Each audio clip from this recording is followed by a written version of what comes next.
Imagine yourself living on an Indian reservation with a bare minimum for survival. You have little to no food, probably no running water, and like many Native Americans, you are struggling to find shelter. Farmers today are likely farming to make a living, same as the Native Americans.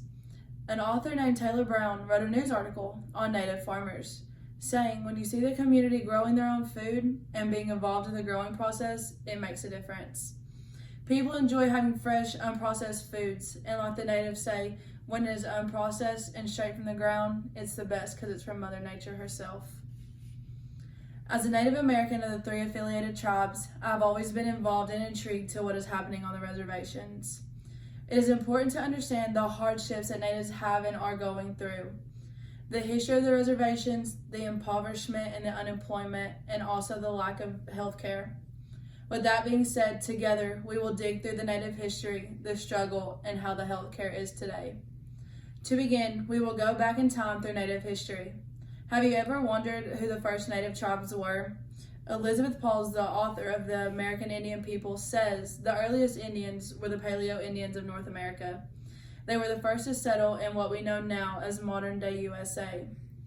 A house for the natives started as teepees, longhouses, and pueblos, all being made from all natural resources because at the time you didn't outsource for other things. Houses were made together like our modern-day apartments and condos. The natives put their houses in rows and side by side to ensure the safety of all those involved in the tribe.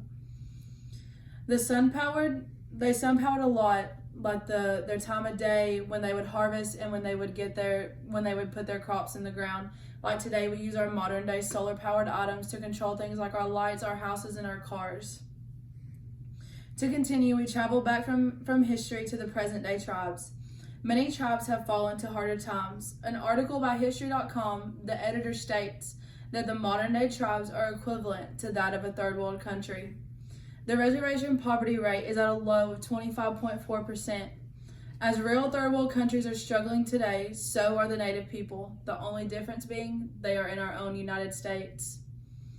With the lack of jobs on the reservation, it is hard, as many natives are not permitted to work off of the reservations. The struggle with housing is getting worse, too many natives and not enough housing.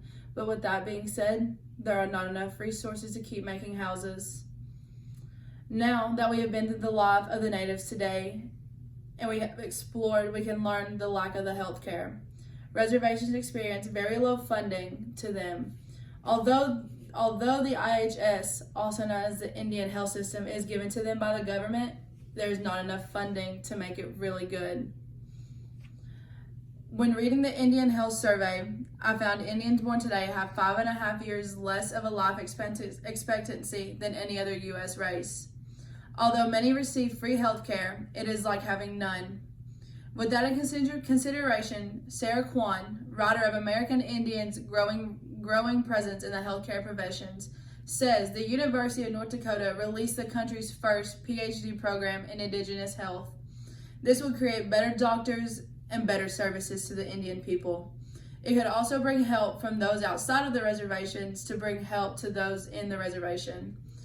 In that, the reservation needs better, efficient healthcare services. The natives have given the U.S. many different culture aspects and way of lives that we use today. To remember the history, the understanding the struggles they've endured, and the lack of the healthcare can help natives flourish.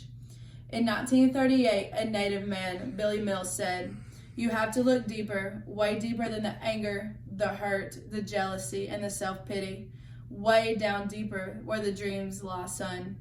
Find your dream. It is the pursuit of the dream that heals you."